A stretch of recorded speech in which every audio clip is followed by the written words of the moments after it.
सजोर पेंटा, सजोर पेंटा। आज गोंडवाना की जो आंदोलन है, गोंडवाना गणतंत्र पार्टी और गोंडवाना आंदोलन दो तरीका से लड़ी जा रही है। और ये दो तरीका से लड़ी जा रही है, इसके कारण ये है कि जो भस्मासुर और विभीषण लोग हैं, जो गोंडवाना के पल्लू पकड़ के गोंडवाना के ट्यूशन क्लास में आके कोचिंग लेते हैं, ट्यूशन सीखते हैं, उसके बाद उसी गोंडवाना के लिए भस्मासुर का काम करते हैं, गुरु को भस्म करने के काम करने लग जाते हैं। इसलिए गोंडवाना गणतंत्र पार्टी की स्थिति आज तक ऐसी है।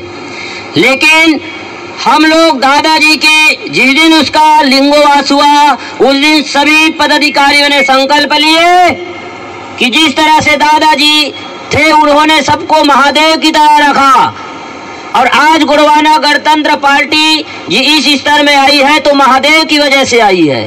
तो आज हम सर्वप्रथम ये विभीषण और जो भस्मासुर है, जो हमारे लिए घातक है, उनको पहले सफाया करेंगे, उसके बाद ये बीजेपी कांग्रेस से निपटेंगे। आप लोग जानते हैं, प्रथम विधानसभा का जब हमारा चुनाव हुआ तो इस क्षेत्र का मुखिया चुनाव लड़े थे, सब जानते हो, कौन नहीं जानते बताओ भाई। सुमरन सिंह धुर्वे जी गोंडवाना गणतंत्र पार्टी की कोचिंग क्लास में आया, ट्यूशन लिया, चुनाव लड़ा। चुनाव लड़ने के बाद बीच में क्या हो गया कि मैं राजनीति नहीं करता कह रहे थे।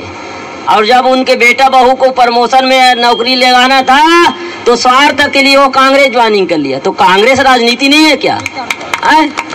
तो ऐसे लोग जो सामाजिक दलाल हैं, मैं तो खुलेआम बोलता हूं, अगर किसी को बुरा लगता है तो लगे, किसी को मिर्चा लगे तो लगे, क्योंकि हम दादा हीरा सिंह मरकाम के आंदोलन से पैदा हुए व्यक्ति हैं। और दादा हीरा सिंह मरकाम जी पहले ये कहा कि मिर्चा लगाओ, तो हम खेत में मिर्चा का पौधा नहीं लगाएंगे, इन दलालों को पहले मिर्चा लगाएंगे जो बीजेपी कांग्रेस के एजेंट है। आज इस क्षेत्र में क्या हो रहा है, लोगों को अपने स्वार्थ के लिए दलाली करने का फुर्सत नहीं है। आप बताइए मेरे को, कोई भी बिजली का कोई भी जो नेटवर्क का होता है, चाहे BSNL हो, चाहे जियो हो, चाहे एयरटेल हो, उनका बिजली से विद्युत से कनेक्शन नहीं रहता, उनका बकायदा इन्वर्टर रहता, बकायदा उनका अलग से कनेक्शन होता है। पूर्व में BSNL का चैनल, BSNL का जो नेटवर्क को विद्युत में कनेक्शन करके जितना भी उनका इन्वर्टर का पूरे उनका खर्चा आया, वहाँ के नेता लोग डकार के खा गए, इनको किसी को नजर नहीं है। अरे यहाँ लाइन चला गया तो समझ जाइए कि आप मोबाइल में बात नहीं कर सकते। मेरे को लाइन चला गया, अभी हमारे तरफ क्या होता है, बिजली चला गया तो हम शिकायत करेंगे, किसको? लाइनमैन को फोन लगाएंगे, ई साहब को फोन लगाएंगे, जी साहब को फोन लगाएंगे। अब हमारे पास तो नेटवर्क नहीं है, तो अब हम क्या करें? तो पहला मामला तो यहाँ विद्युत घोटाला का है। और सरकार जो उस फंड से आने वाली पैसा को, ये जो दलाल है, क्षेत्रीय नेता है, ये लोग गमन कर रहे हैं। और यहाँ हमारे आदिवासियों के क्षेत्र में इस प्रकार से हो रहा है, ये सबसे बड़ी विडंबना की बात है। यहाँ की जनपद अध्यक्ष भी आदिवासी बोल रखी, बताओ आप।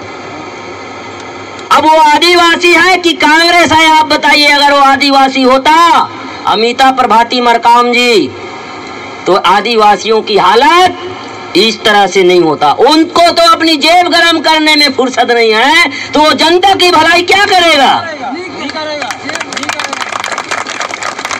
दूसरी बात कि यहाँ तहसील कार्यालय खोल लिया गया है, तो मैं ये कहता हूँ, तहसील कार्यालय खोले हैं तो ढोर बकरी को पालने के लिए खोले हो क्या यार?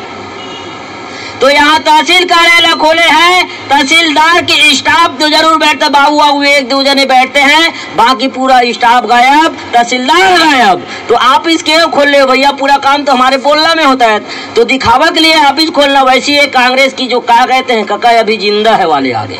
अरे कका अभी जिंदा है तो का शिवराज सिंह ममतोल्ले का कम है का, उमर गए का? ये सारे फैमिली ड्रामा कमेंट्री होते।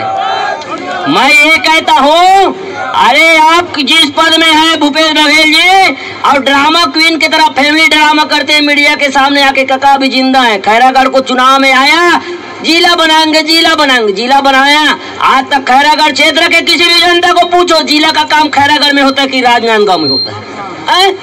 तो ऐसे जो स्वार्थी लोग जो दिखावा और लालीपाप लालच दे करके सत्ता भोगते हैं, सत्ता का सुख भोगते हैं और जनता की अधिकार के साथ खिलवाड़ करते हैं, ऐसे लोगों से बच के रहिए। मैं जब यहाँ आया तो वो बोले, मेरे को कुछ लोग बोले कि क्षेत्रीय लोगों का कितना, अरे क्षेत्रीय का यार, हम यहाँ के जिला अध्यक्ष हैं, हम भी क्षेत्रीय हैं। जब मोहदाबाद रायपुर से यहाँ करके एक मोहम्मद अकबर यहाँ चुनाव लड़ सकता है, यहाँ की समस्या के बारे में बोल सकता है, तो हरमो कटगो से आया, कंवर्धा जिला से आया ये डॉक्टर जेलिंगो क्यों नहीं बोल सकता?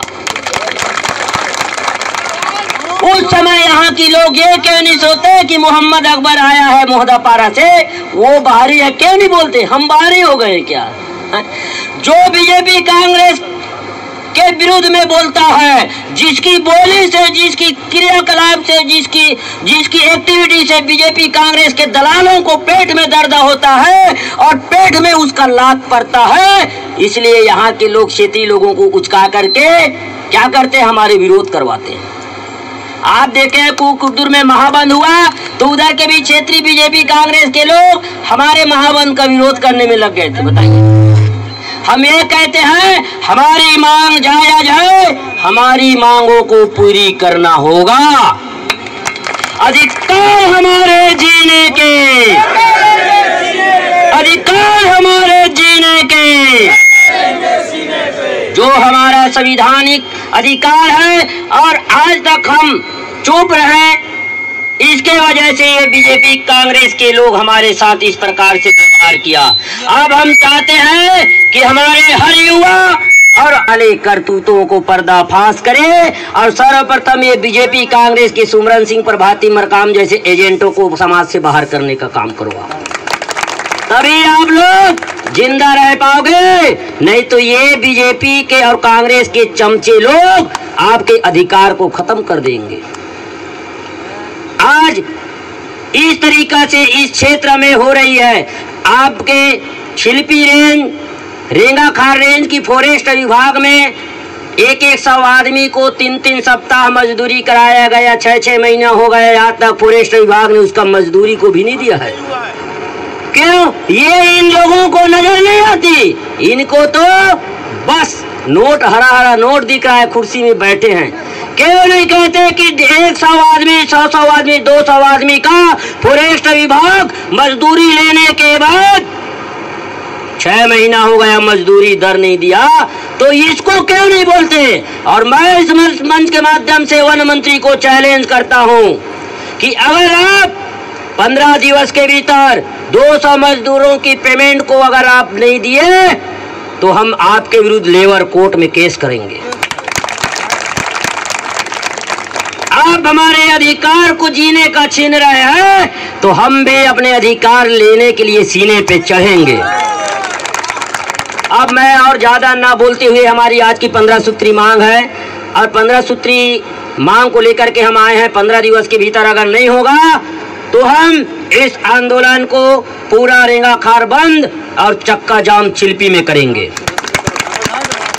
चिल्पी में चक्का जाम करेंगे। आज आपको पता नहीं कि ये लोग जो बिचौलिया लोग हैं, अभी आप सब जानते, ज्वलनशील मुद्दा था झाम सिंह वाला, जो गोली कांड वाला, नक्सली गोली कांड वाला। आज झाम सिंह के बच्चे को ये कांग्रेस के जो दलाल नेता हैं, वो एमपी वाले कहते हैं कि एमपी में नौकरी लगेगा, कांग्रेस वाले कहते हैं जो छत्तीसगढ़ में नौकरी लगेगा, यानी दोनों को घुमा रहे हैं। यानी एमपी वाले कहता है एमपी में हुआ, छत्तीसगढ़ में हुआ। आज तक किसी उनके 2 बच्चे 3 बच्चे हैं, नौकरी के लिए अगर भाई नक्सली मुठभेड़ में मरा है तो उनको राहत राशि दिया जाएगा और एक जने को उनको शासकीय सेवक में लिया जाएगा, ये प्रावधान है।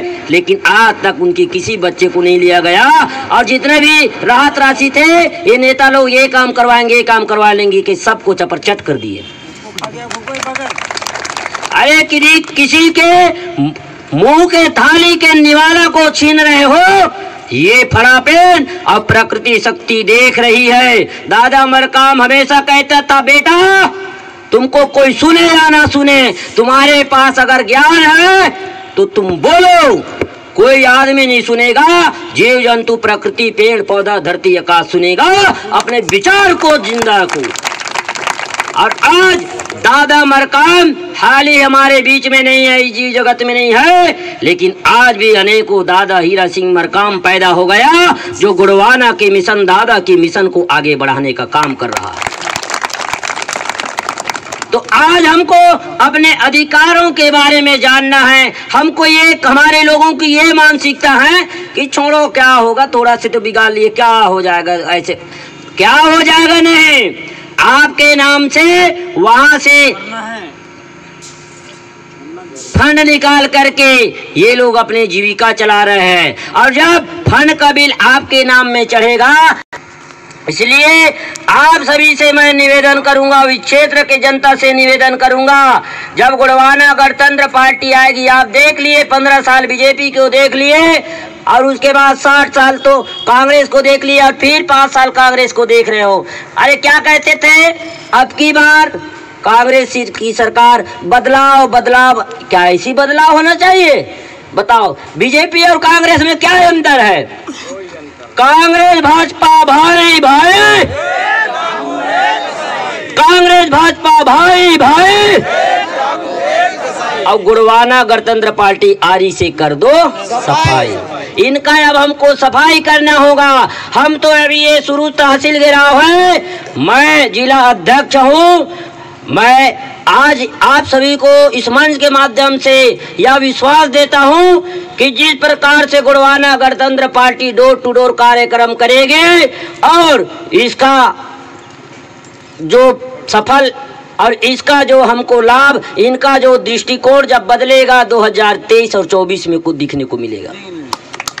क्योंकि हम लोग, मैं तो अपने लोगों को ये भी कहता हूं, गुड़वाना गणतंत्र पार्टी वाले जितना सामाजिक सम्मेलन, राजनीतिक सम्मेलन, घेराव, आंदोलन करते उतना बीजेपी कांग्रेस 1% भी नहीं करता, लेकिन कुर्सी में वो लोग आ जाते हैं। क्यों? क्योंकि उसके पास नीति है, राजनीति, यानी जो गोपनीय नीति है वही तो राजनीति है। क्योंकि आज कोई भी विधायक बनते सब भारत की गोपनीयता की शपथ लेते हैं, लेकिन हमारे लोगों को समझ नहीं आता, क्योंकि भोले भाले सीधे साधे खुले दिल के आदमी हैं। इसलिए आप लोगों को राजनीति पढ़ना होगा कि राजनीति क्या है, और राजनीति वोट में दिखना चाहिए, भीड़ में नहीं दिखना चाहिए। हमको भीड़ की जरूरत नहीं है, भिड़ने वाले की जरूरत है। क्योंकि भारतीय संविधान बना है तो भीड़ को इकाई मान के, गांव को इकाई मान के, समुदाय को इकाई मान के नहीं बनाया गया, व्यक्ति को इकाई मान के बना है। एक एक व्यक्ति का अमूल्य कीमत है भारतीय संविधान में। इसलिए हमको अपने अधिकार के बारे में बोलना होगा, चाहे हम एक हैं चाहे अनेक हैं, हम अपने अधिकार के बारे में बोलेंगे। हमारे लोगों की एक और मानसिकता है कि हमारे बहुमत नहीं है। मैं ये कहता हूँ, मोहम्मद अकबर के समुदाय के लोग कितना % है भाई कवर्धा में कि वो विधायक बन गया? विधायक बनने के लायक उनका बहुमत है क्या? क्यों बन गया? दलाली के वजह से बना है, ये बना है दलाली के वजह से। और ऐसा हो गया है कि ये करगा लोग हमारे ऊपर राज कर रहे हैं और हम चुप्पे देख रहे हैं, क्योंकि कसूरवार हमारा है, क्योंकि हम अपने सिर में उसको बैठा दिए तो चलो ठीक हुआ, वो कुछ भी करे हम उसको बोल नहीं रहे, ये हमारा गलती है। हमारा अधिकार है कि हम उसको कॉलर पकड़ के पूछेंगे कि हमारे अधिकार के साथ इस प्रकार से, हमारे समुदाय के साथ इस प्रकार से, हमारे क्षेत्र के लोगों के साथ इस प्रकार से क्यों हो रहा है। तो आप लोग तो पूछने के लिए भी डरते हो। अरे मोहम्मद अकबर विधायक है, मंत्री है, तो क्या वो अपने घर मोहदा पारा के जमीन को बेच करके आप लोगों को योजना का लाभ दे रहा है क्या वो? अरे उनका पेंशन भी मिलता है, उनका तनख्वाह भी मिल रहा है, वो हम जनता की पैसा से मिल रहा है, इसलिए वो भी जनता का सेवक है। तो हम इस मंच के माध्यम से मोहम्मद अकबर, आप जनता की सेवक हो, जनता की सेवक बन के रहो, मालिक बनने की हिम्मत न करो। अब और ज्यादा ना बोलती हुए भैया हमारे ध्रुवे जी हैं, हमारे क्षेत्र के मुखिया जी तिरुमाल गोप सिंह ध्रुवे भैया, ये इनको हम 2 शब्द बोलने के लिए समय देंगे। तैयारी करते। हाँ, 2 पुलिस प्रशासन से मैं रिक्वेस्ट करूंगा कि हमारा रैली जो है बाजार चौक होते हुए तहसील कार्यालय जाएंगे, ये और हम आपसे सहयोग की ही अपेक्षा करते हैं। गुड़गांव गणतंत्र पार्टी जिंदाबाद, गुड़गांव गणतंत्र पार्टी जिंदाबाद।